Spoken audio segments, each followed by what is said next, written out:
জ্যোতিষ অনুরাগী মানুষ মাত্রই জানেন গত 28শে জুলাই মঙ্গল গ্রহ সিংহ রাশি ছেড়ে কন্যা রাশিতে গমন করেছেন।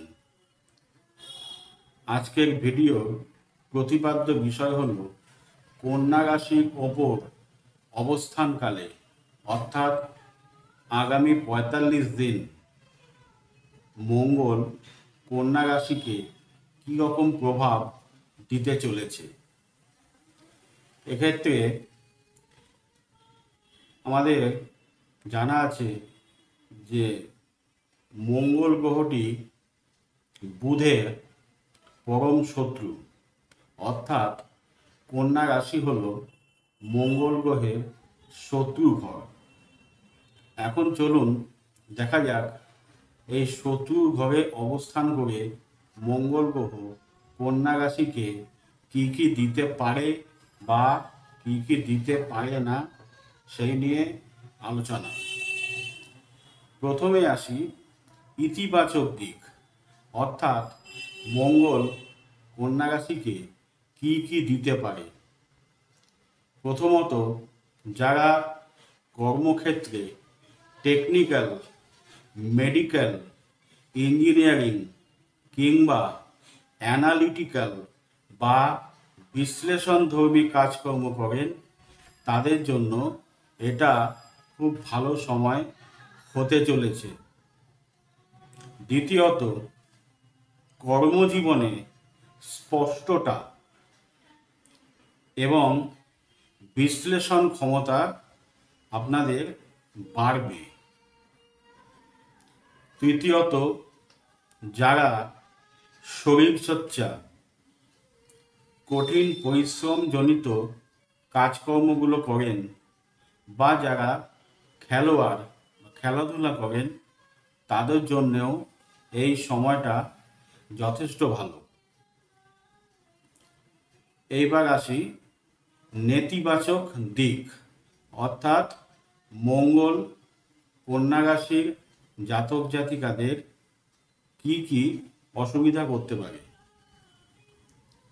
প্রথমত, আপনাদের অর্থাৎ কন্যা রাশির জাতক জাতিকা যারা আছেন তাদের রাগ, বিরক্তি এবং তর্কে জড়িয়ে পড়ার একটা প্রবণতা আসবে। তাই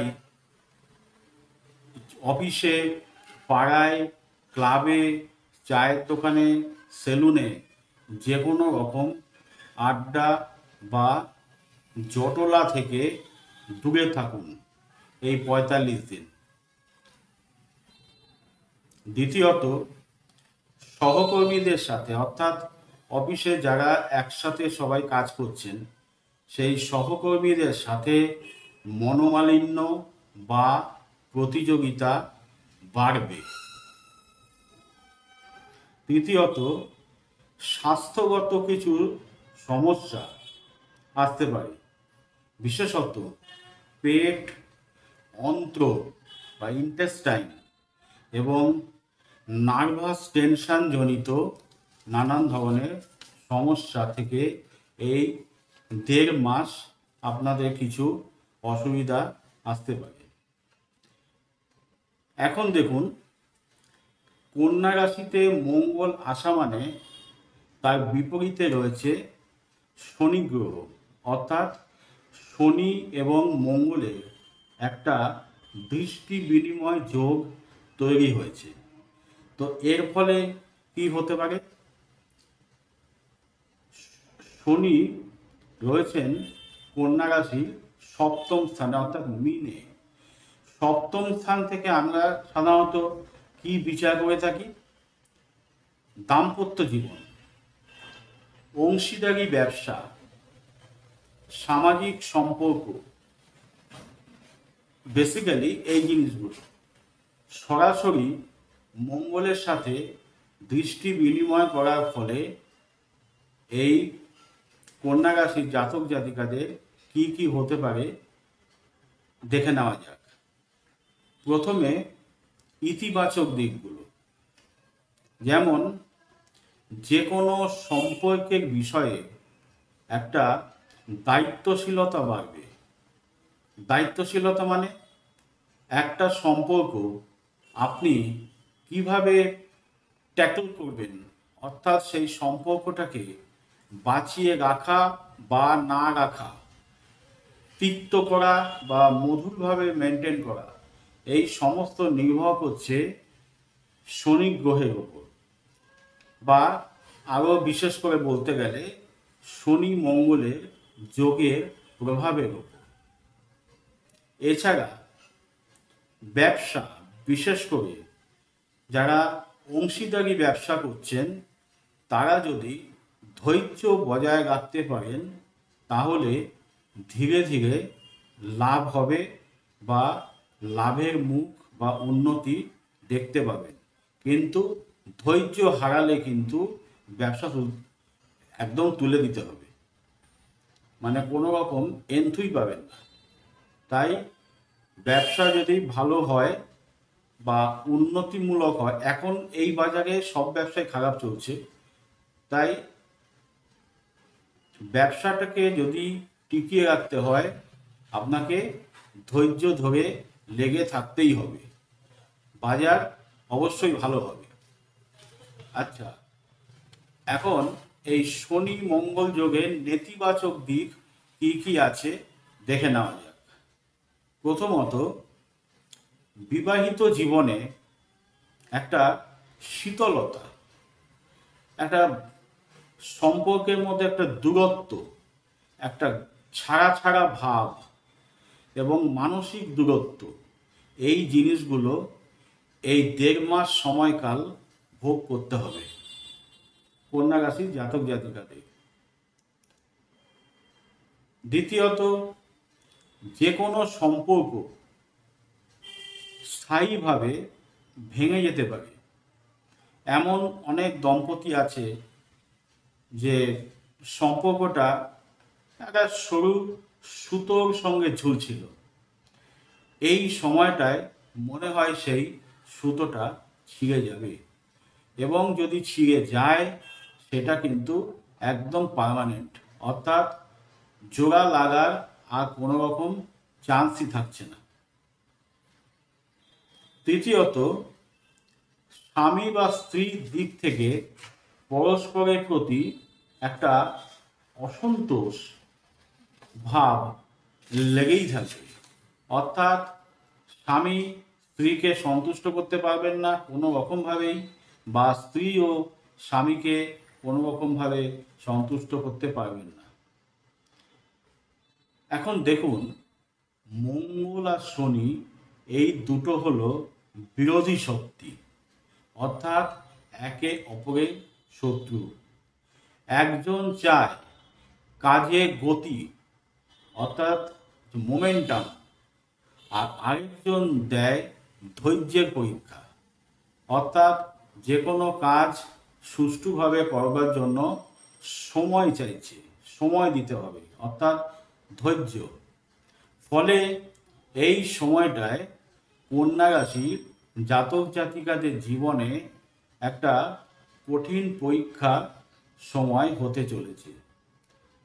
কাজকর্মের ক্ষেত্রে নানান ধরনের বাধা আসতে পারে, তবে নিরলস পরিশ্রম করলে সুফল অবশ্যই মিলবে, এবং সেটা সাধারণত সেপ্টেম্বর মাসের দিক থেকে শুরু হবে। এছাড়া মানসিক দ্বিধা, ধৈর্য হারিয়ে ফেলা, অর্থাৎ সিদ্ধান্ত নেওয়ার প্রবণতা বাড়তে পারে। সুতরাং এগুলো এড়িয়ে চলতে হবে, অর্থাৎ যে কোনো ব্যাপারে সহজেই ধৈর্য হারিয়ে ফেলবেন, বা একটা মানসিক দ্বিধা, অর্থাৎ করব কি করব না, করব কি করব না, এই রকম একটা দ্বিধা দ্বন্দ্ব আপনাদের এই সময়টায় চলতে থাকবে। সুতরাং যে কোনো সিদ্ধান্তের ব্যাপারেই জিনিসটা পেন্ডিং রাখুন। আচ্ছা, আমি 2 দিন পরে জানাচ্ছি, একটু সময় দিন তারপর জানাবো, এই রকমভাবে জিনিসটাকে ঝুলিয়ে রাখুন, দুম করে কোনো সিদ্ধান্ত নেবেন না। তৃতীয়ত হলো, চিন্তাভাবনায় ধৈর্য এবং আত্মনিয়ন্ত্রণ বজায় রাখুন, অর্থাৎ কনফিডেন্স। আবেগ চালিত হয়ে কোনো সিদ্ধান্ত বা কাজ করতে যাবেন না। তারপরে হলো যেটা বলা যায়, বিতর্ক বিবাদগুলো এড়িয়ে চলুন, অর্থাৎ বিতর্কমূলক কোনো পরিবেশ থেকে সবসময় দূরে থাকতে হবে। যদি দেখেন যে এইরকম ধরনের কোনো একটা পরিবেশ তৈরি হতে চলেছে, তার থেকে ওই জায়গার সঙ্গে সঙ্গে ত্যাগ করুন। অর্থাৎ বিতর্কমূলক যে কোনো ধরনের পরিবেশ থেকে দূরে থাকতে হবে। এবং সব শেষে যেটা বলার সেটা হচ্ছে, যে কোনো কাজই পরিকল্পনা করে সেই পরিকল্পনা অনুযায়ী করতে হবে। অর্থাৎ হঠাৎ করে উঠলো বাইতো কটক যাই, এই ধরনের কোনো ব্যাপার করা চলবে না।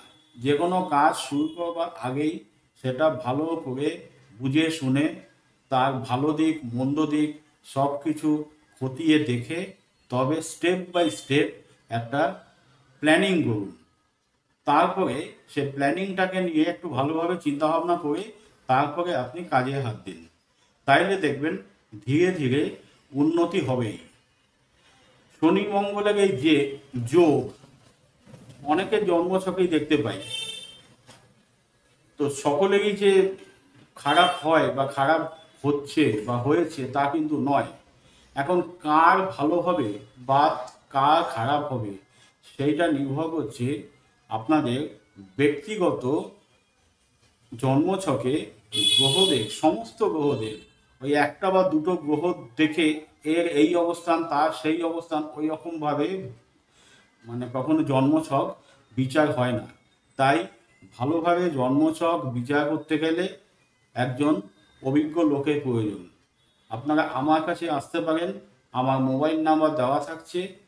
পথনির্দেশ এবং সময় জানবার জন্য ওই মোবাইল নাম্বারে যোগাযোগ করে বা হোয়াটসঅ্যাপ করেও আপনারা বুকিং করে আমার কাছে আসতে পারেন।